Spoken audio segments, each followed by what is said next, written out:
Hey guys, welcome back to Vince-Vell Custom. So today I'm sharing with you an Akuma Street Fighter Alpha 2 resin kit. Now this is one of the first resin kits I got back when I was really getting into like just painting with an airbrush and getting into statues. And back then you really didn't have a lot of statues. There was really nothing going on. We're talking about the year 1999, 2000. I was working in Manhattan in New York City, and I was for a stock photography company. And whenever I had a chance, I would get onto the computer, go onto eBay, and just check stuff out and look for stuff. And you know, I'm a big Street Fighter fan, and you could never find any of this type of Street Fighter stuff in America at the time. You just, you know, go into comic book stores, go into you know, arcades. You just couldn't get this stuff. So I was going on eBay, and I'm searching for, you know, marquees for arcade cabinets, and you know, artwork, posters, prints, cards, comics, whatever they had, I was looking for.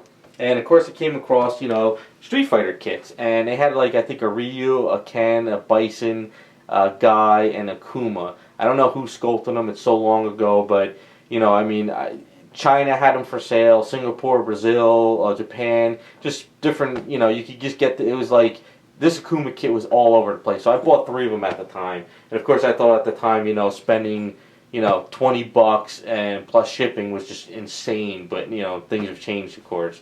You know, of course when I bought it too, you know, like I said, I'm a big Capcom Street Fighter fan. So I even got myself a marquee for Alpha 2. And so this is the type of stuff that I was going for back then. And as you can kind of see, I have this up on my wall. It's one of my favorite things because I love the Street Fighter Alpha 2 artwork. I just love the design. I love the paintings. I love everything about Alpha 2.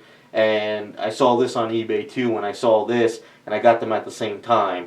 And just it's been up on my wall forever. I'm always going to keep it because I have a lot of fond memories of going to the arcade playing Alpha 2 back in college, after college, and just, you know, just running with it. So, the Akuma, I just redid this recently, this past 2 weeks. What I did was when I was in the garage doing workout stuff, I got this back from my parents' house, which was in a closet, and it just seen better days. So I figured, let me redo it so I could get them back on my shelf and just update them a little bit more. I usually tell people, you know, do your first kit and leave it on your shelf, and then come back to it and look at it 10 years later or a couple years later, and you can see how you're getting better if you keep practicing and keep working. But this had a lot of paint chips. It was just messy, and it was just time to redo it. It's just one of these things that just been all over the damn place. So I got the kit back in the day, and I didn't know what I was doing. I was very new to everything. I didn't know that I had to patch stuff. I didn't know how to really prime the stuff very well. I didn't really know what I was doing. So, and I didn't have the tools that I have today compared to then. You know, we're talking back like in the year 2000, which was just, you know, I was just a noob. What can I say? But got the kit, and what I did was I patched them all up. I used a lot of Aves. I fixed up the shoulders. I rebuilt the stomach area in there because it was just looked like it was just a spine in there with no muscles. It was weird. So I patched that up, cleaned up some stuff. I primed them up, smoothed them out, and then I used Garage Kit flesh tones. I went with a nice grayish blue like in the Alpha, you know, colors almost. The ball necklace I made back for this back in the day. So it was just little wooden balls. I stained them.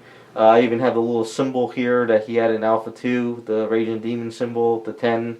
You know, just a little rope I wrapped around there. Of course, like I said, I had to repair it. The hair piece was broken off. There were some chips, so I fixed all that up. And did the symbol on the back, as you can see.